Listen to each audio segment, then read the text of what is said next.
Now let's talk for a moment about cash. One thing that cash is, and what's great about cash, it is anonymous. So, when you use a bill and you pay somewhere, nobody has any idea who you are, where you were from, and why you're using this, why you want this particular item. And people use cash for any number of legitimate reasons, but also for any number of illegitimate reasons, in particular for drugs.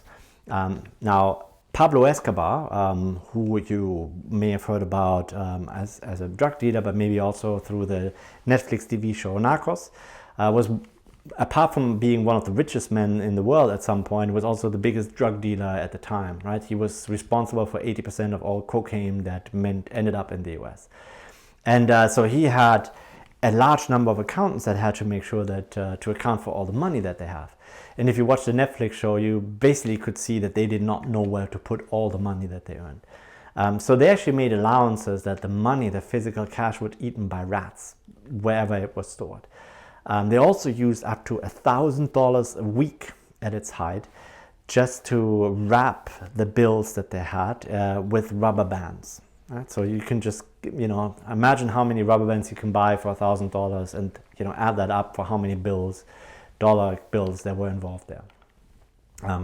The other one, as more recent, El Chapo, he made roughly $14 billion in drug profits. He had his own private jet to move the money around, which was an $8 million piece of equipment. And he too had actually too much cash. So the way he figured out it was more convenient to store money was by using prepaid cards. And because of that, and because drug dealers are quite good at finding ways to use payment methods that are more convenient, and in many ways digital payments that are anonymous are a huge benefit for those entities, this is why there is a lot of concern, for instance, about Bitcoin. Cash and drugs, the drug trade as a whole is a major issue. Also, terrorist financing is a major issue.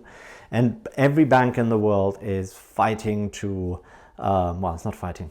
Depends on which bank you have, but they're all struggling with, trying to prevent people who use money for illicit purposes using their own systems. Let's put it like that, right? So there is an entity, a worldwide entity called FinTech, which monitors and tracks suspicious transactions.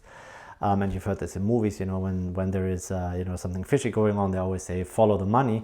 And the idea, of course, is that you can try to understand where money flows, and you can find the bad guys and the criminals by checking where money goes regularly. Anyway, so there is a system to flag transactions which could be suspicious, but of course this is only a system to flag it. You need to follow up on this one. Some tidbits of information for the usage of cash. This is here a time series of cash usage.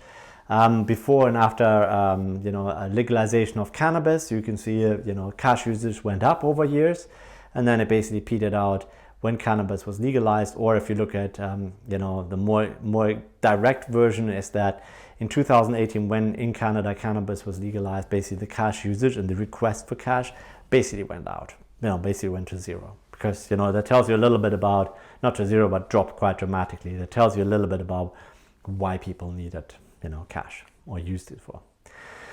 Now, are we becoming a cashless society? Where are we? Where do we stand? Well, this gives you a ranking essentially in terms of the value of cash that is used and that is in circulation.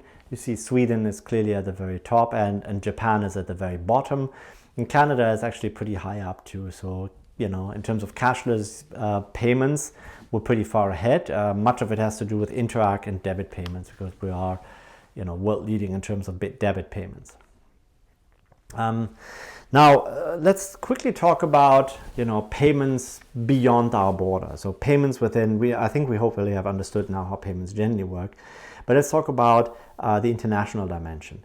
In the world, there's roughly 250 million migrants. So these are people that move from one country to another for various reasons.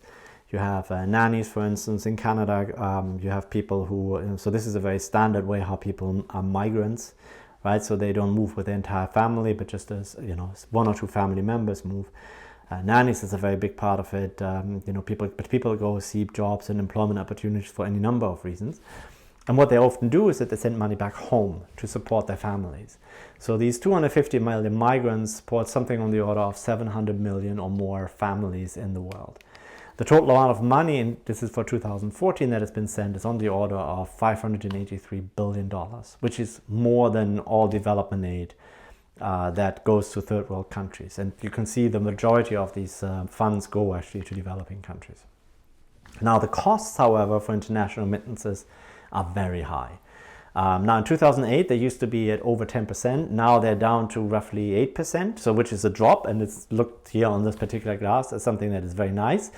And it says positive things such as it gives people about $60 billion more worth of money into their pocket for the entire time horizon. I'm not quite so positive about it, because a fee of 8% is still money that people have to pay just to move money around of their after-tax income. So I think that number should be significantly lower. Now you can, just for 1 second here, you see this is something where you can ask yourself the question of how do you actually shift money around? Well, one of the ways you can shift money around easily today, particularly if you are in China, is by using WeChat and Alipay. And you can see the number of countries where you can actually use WeChat and Alipay. So in Canada, you've all seen this, when you go to Terra as a supermarket, you can pay there with your WeChat Pay. If you go to any of the malls around Toronto, you can pay with WeChat Pay and Alipay. So this is widely used, and these Chinese apps, which have been around only for a half decade or so, in earnest, can be used all over the world. And so this is one way how you can easily shift money around. For those of you who are from China, your parents probably give you money using WeChat Pay, right? Let's talk for a moment about the cost and how the cost really comes about. And so, the remittance prices, there's multiple ways how you can do and send your remittances. You can send it by cash, you can send it from account to account, so that means you use the traditional banking world or use online products. Now online products would be WeChat, Alipay and so on, and you can see the cost for that is actually quite low, it's like 6.5%. Now, quite low is not a good expression. I find 6.5% for just sending money is still a lot of money, but it's there. Now, what's the most important, what's the most expensive? Using the traditional banks, right? So it still costs about 11% to send money from account to account, which is a huge amount of money, right? This is a tax that poor people pay on top of their after-tax income. Imagine you would have to pay 10% of your hard-earned money in extra taxes. That's crazy. It's an enormous amount of money. Right, so the fact that it went down over time is great, but come on, not anywhere, that's not good enough, not anywhere close to it. Now, finally, 2 more points I have, 2 more points here.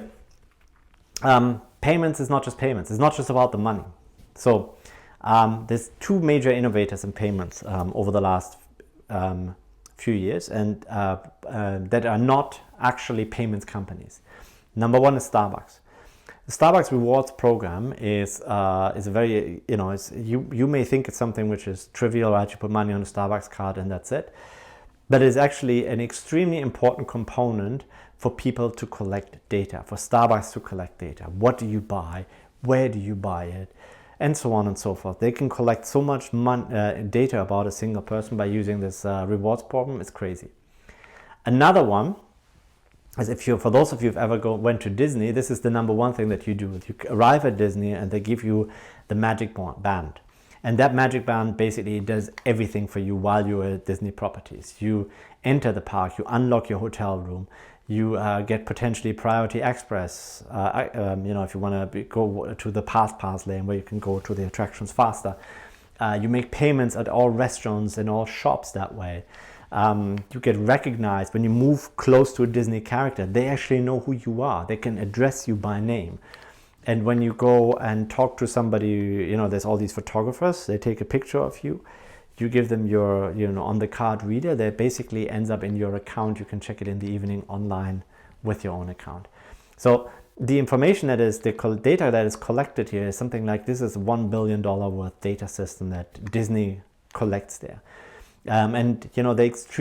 Disney is extremely clever about taking money from your pocket, as in making you pay things. And so making everything seamless by just, putting your wristband there is one way how they can extract more money, because they lower the barrier of you actually having to spend money.